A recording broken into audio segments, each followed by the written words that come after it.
You know, this is Pawn Drunk Boxing, aka Mr. Moo. Shot himself. Ladies and gentlemen, y'all already know this upcoming Saturday, November 28th, is going to be a legendary night. It's going to be a historic night. You got Daniel Dubois versus Joy Joyce, two undefeated heavyweight lions in the sport of boxing. And of course, the most anticipated exhibition in the sport of boxing, we got Mike Tyson. Mike Tyson is back, the baddest man of the planet after 15-year layoffs, versus Mr. 60-40, pound for pound of the decade, Roy Jones Jr., baby. Yo, it's going to be historic. It's legendary. This is my damn dream matchup. These are two of my favorite fighters that, man, brought me to the sport, brought me into loving this beautiful sport. One is beautiful, you know, too much corruption, but you know the sport is beautiful. Anyway, it's gonna be a historic night. First and foremost, let's talk a little bit about Daniel Dubois versus Joy Joyce.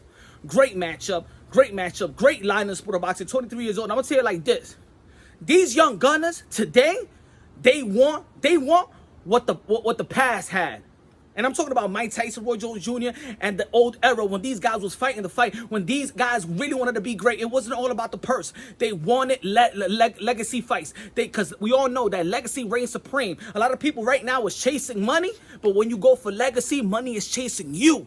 This is what a lot of fighters forget nowadays, that when you go for legacy, you ain't chasing the bag. Don't worry. The bag, the money will chase you. Legacy reigns supreme. And we know that about Roy Jones Jr. And we know that about Mike Tyson. And right now we know it about Daniel Dubois. Yes. Look what happened a couple of weeks ago with Vasolo Chico and Teofimo Lopez. While these other guys in that respective division is talking about purse and who got more money and who's putting more ass into the seats. Teofimo Lopez beat Lomachenko, a legendary night, historic event, got all the gold, and now he got all these checks laying out on the table. Now the money is chasing him. The moolah is chasing him. Ching, ching, motherfucker, ching, ching. Now, Daniel Dubois, another young gunner doing the same thing, trying to go for legacy. A lot of people be like, yo, you don't even need to fight this guy. You don't need to fight Joy Joyce. You got a lot of future ahead of you. You don't need to go and fight this fight right now, because we all know that Joy Joyce, yo, got the pedigree, high volume puncher, very smart in the ring, create great distance. You know, it's slow. He's slow. A lot of people talk about he's slow. Even I say he's slow. But you know what? It's all about timing. And you know what? If it gets there, it gets there. So he could throw as slow as he wants. Joy Joyce could be like, but it's going to get there. It's going to get there. Boom! It's going to get there. It's slow, but it gets there. You feel me? I'm trying to say. Sometimes when you're making love to the wife and stuff like that, when you're making love to your girl, you can do it slow and stuff like that. You don't got to speed up, but you know, she about to come and you know what I'm saying? Sorry, it's a Christian show. I'm sorry. But you know what I'm saying? When it gets there, it gets there. When it comes, it comes. When it comes, it comes. You feel me? So Joy Joyce, he's slow, but he does everything right. He is like the Tim Duncan of the heavyweight division right now. He's like the Tim Duncan, does everything fundamentally right. High volume puncher, can mix his puncher real well. We seen him switch to orthodox or southpaw. You already know, man. He got everything in the bag. He might not be the most athletic. He might not be the most, powerful and speed, but he does everything right, because we already know, man. We're talking about speed. Timing is everything. Timing is everything, folks. And then we got Daniel Dubois, powerhouse. He gonna make it ugly. He gonna try to attack you. He wants to go to the body. He wants to go to the. He just throws everything intentionally to hurt you. And yo, I'm gonna say it like this: great stylistic fight. We know how Joy Joyce could create the distance. He's very disciplined in that. And I love the way that Joy Joyce attacks the body, the way he likes to break you down. Tap the body, jab the body, come with straight right hand, jab the body. He keep it consistent. He throws a high volume puncher. I like it.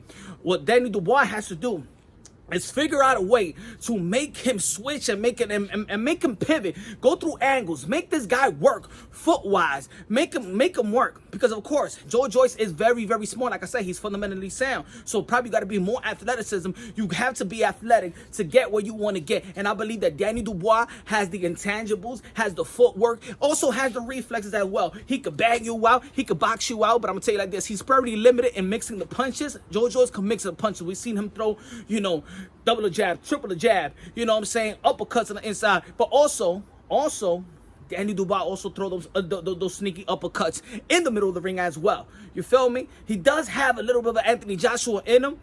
Little bit big, cut up.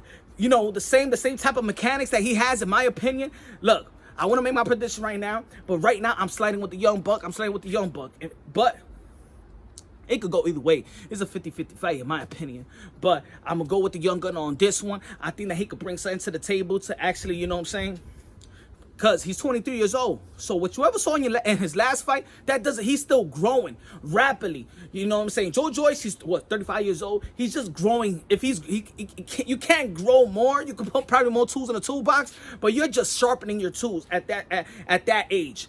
With Danny Dubois, he's putting more tools in the toolbox and he's getting stronger. He still don't got his adult strength yet, so he's still growing. So I got that dude. I got Daniel Dubois to beat Joy Joyce, but it's gonna be an incredible fight. And of course, we moving over to Mike Tyson, the baddest man on the planet. He is forever gonna be the baddest man on the planet. Mike Tyson is immortal. Yo, and I want to talk about immortal is that. Even when Mike Tyson lose, we all come with excuses. Maybe it wasn't, if he had custom model, that never would happen. In Japan, if he was disciplined, he wasn't bagging all them little beautiful Asian girls out there, little Japanese, how you doing? I see him. I see him when I make a trip over there. I little buffet. Anyway, so when Mike Tyson was in Japan and got knocked out by Buster Douglas, a lot of people was talking about, if he wasn't having a party and stuff like that, he wasn't doing what he needed to do, he probably would have beat Buster Douglas. So the count was too much. We always wanted to find an excuse for Mike Tyson, even when he's fighting the Holyfield of the world. We always be like, well, if that was young Mike Tyson, if Daniel Lennox Lewis, if Mike Tyson wasn't medicated, he would have beat Lennox Lewis, because Mike Tyson was so thorough, so of enigma, so of a freak of nature that even when he lost, we couldn't believe it. He must have been medicated when he was fighting Lennox Lewis. Oh man, the headbutts of Holyfield. That's why he lost. And Buster Douglas, it was the Asian, it was the Japanese mommies. It was because of that. If you lose, because Costamodo wasn't alive. But that's because he brought that type of energy, that type of talent, that type of ferocity that we always feel like ain't nobody could be Mike Tyson in his A game. That's what we always gonna feel, and that's why I say Mike Tyson is an immortal creature. Roy Jones Jr., we ain't never seen the speed and power of Roy Jones Jr. I'm gonna tell you like this. To this day, Roy Jones Jr. is the evolution of boxing. Till this day, we ain't never gonna see nobody throw a combination like that. We ain't never gonna see nobody throw a quadruple hook, left hook like that. We ain't never gonna see a specimen like a Roy Jones Jr. who actually shut down the game for 10 decades. And when people say he ain't fight nobody, yeah, he ain't fight nobody. Yeah, he beat Hopkins when Hopkins was 28 years old. He was just ahead of his time. He beat James Toney when people was regarding James Toney as pound for pound dude in the sport of boxing, the best defensive fighter. Around that time, he beat James Toney. Roy Jones Jr. was just ahead of his time, and it's still the evolution of boxing today. Today, he's still the evolution of boxing. We're still trying to find out who has a combination of speed and power like Roy Jones Jr. and flair and sportsmanship. We need some sportsmanship in the sport of boxing, baby. We need some sportsmanship. So this event, this upcoming Saturday, we're looking at the future, looking at the past. So we could actually see the Daniel Dubois fight versus Joy Joyce, and we could see, is boxing going to have an evolution? Is boxing going to have that speed and power? And I'm going to tell you like this. You might think that Joy Joyce is slow. You're going to see a faster 54-year-old than Mike Tyson. And that's when you could see, when you seen this fight, and I'm not knocking the young gunners, I'm not knocking the future, but you could see the difference of era. You could see the difference of technique. You could see it, and that's why I would love everybody to tune in. I don't give a damn if it's an exhibition. I want everybody to tune in to Daniel Dubois versus Joy Joyce. It's incredible. It's a gutsy matchup for a Daniel Dubois. And further throughout the week, we're gonna be breaking it down technically wise. I just want to do this video. I'm gonna go live. We're gonna be talking about this, but I'm gonna tell you like this: boxing is in great momentum, like I've been saying since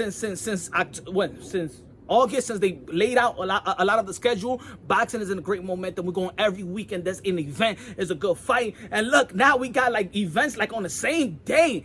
This is beautiful in boxing. Please Tune into boxing. Boxing used to be the #1 sport in America. In my heart, it still is. Leave the corruption alone. Everybody, let's stop trying devaluing somebody so we could give credit to other people. We got to break things down unbiasedly, logically, and objectively. Shout out to the UK because they're the one that bring boxing into our lives. Shout out to America to expand on boxing. I love it. Shout out to everybody, every part of the world. My Mexicanos, my Latinos, my Asian, Japan, always shout out.